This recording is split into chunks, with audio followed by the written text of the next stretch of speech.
ফটোটাকে খুব ভালো করে মনোযোগ সহকারে দেখো। চারটে বাচ্চা বসে আছে সামনে, দুটো মেয়ে, দুটো ছেলে। পিছনে একজন মা তার মুখ ঢাকার চেষ্টা করছে, অ্যান্ড ফটোগ্রাফারটাও কিছুটা ক্রপ করে দিয়েছে যাতে সেই মায়ের মুখটা দেখা না যায়। অ্যান্ড সামনে বোর্ডে লেখা আছে, four children for sale, inquiry within. মানে সামনে যে দুটো মেয়ে অ্যান্ড দুটো ছেলে বসে আছে, এদেরকে বিক্রি করার জন্য স্বয়ং তার মা অ্যান্ড বাবা এই বোর্ডটা লাগিয়েছে। জাস্ট ভাবো একবার, নিজের মা অ্যান্ড বাবা নিজেদের চারটে ছেলে মেয়েকে বেচতে চাইছে। ভাবো একবার। আরো বুঝতে হবে এর পিছনে বিরাট বড় কারণ আছে। সেই কারণটা আগে জানতে হবে কোনো জিনিসকে সমালোচনা করার আগে। নাও আবার ফটোতে ফিরে চলো। বাচ্চাদের মাকে যদি দেখো, দেখবে তার পেট একটু হালকা বোঝা যাচ্ছে, and the reality is that বাচ্চার মা অন্তঃসত্ত্বা। তার মানে ফিফথ ওয়ান ইজ কামিং।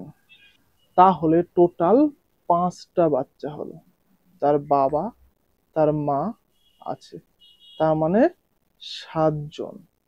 এই সময় 1948-এ তাদের বাবা কাজ হারায়। একটা কোল মাইনে ট্রাক ড্রাইভার ছিল, তাদের বাবা কাজ হারায়।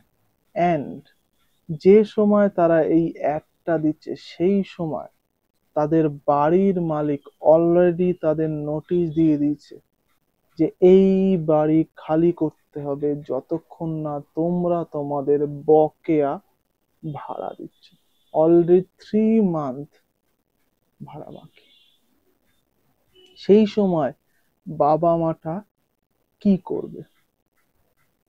জাস্ট ভাবো, সেই সিচুয়েশনে নিজেকে ফেলার একটু চেষ্টা করো।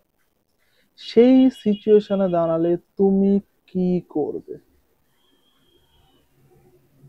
তারা অনেক জিনিস চেষ্টা করছে, বাট শেষমেশ এই ডিসিশনে আসতে বাধ্য হয়েছে তারা। সমাজ বাধ্য করেছে তাদের। হ্যাঁ, এটাই সমাজ। তোমার ভালোর দিনে তোমার পাশে তুমি হাজার হাজারটা লোক পাবে, কিন্তু তোমার খারাপ দিনের সময় কেউ তোমার পাশে থাকবে না, কেউ না। এই ফটোটা পাবলিশ হওয়ার পরে ফটো বিরাট পপুলারাইজ হলো, তো অনেকেই অনেক সাহায্য করতে এগিয়ে আসে। বাট এত সাহায্য সত্ত্বেও those are just not enough. তো 2 বছরের মধ্যে তারা তাদের পাঁচটা বাচ্চাকেই, নিউ ওয়ানটাকেও বেঁচে ফেলে। বাট প্রবলেম হলো, পাঁচজনের মধ্যে একজন মাত্র ভালো ফ্যামিলিতে যায়, সেখানে যে সুস্থ স্বাভাবিক লাইফ লিড করে। 20 বছর বয়সে সে সেনাতে যোগদান করে, অ্যান্ড দ্যাটস গুড। একজন কিছু বছর পরে ক্যান্সারে মারা যায়। আর বাদ বাকি যে তিনজন, তাদের দুঃখের শেষ নেই। একজনকে ফিজিক্যাল অ্যাসাল্ট করা হয়, দুজন লেবার শ্রেণীর লোক তাদের ন্যায় অকঠ্য পরিশ্রম করাতো তাদেরকে, রাত্রে শুতে পর্যন্ত দিত না, রাত্রে বেঁধে রাখতো কোনো কোনো জায়গায়। তো হিউজ প্রবলেম তাদের ফেস করতে হয়েছে সারা লাইফে। তো it's not a good end, but something to remember, যে তোমার খারাপ টাইমে কেউ তোমার পাশে থাকবে না, কেউ না। সবাই জানার পরেও না, সবাই তোমাকে ইগনোর করবে। ভালো করে একটা জিনিস লক্ষ্য করবে, তোমার ভালো সময় যাচ্ছে, তোমার কাছে টাকা পয়সা আছে, সেই সময় তুমি যে কাউকে ফোন করো, সবাই ফোন তুলবে, বাট যখনই কেউ জানবে যে তোমার কাছে এনাফ মানি নেই, বা তুমি তাদেরকে টাকার জন্য ফোন করে থাকতে পারো, তারা গেস করবে, তুমি ফোন করলেও সে ফোন ধরবে না। যে মানুষটা তোমার একটা মিস কল দেখে 10টা ফোন করতো, সেই মানুষটাই বলবে আমি বিজি ছিলাম, আমার হাতে প্রচুর কাজ ছিল, আমার হাজারটা জায়গায় টাকা আটকে আছে, আমার ব্যবসা ঠিকঠাক চলছে না, আমার এই প্রবলেম আছে, আমার এই আছে, আমার ওই আছে। এন্ড তুমি বুঝতে পারবে যে দোজ আর অল এক্সকিউজেস।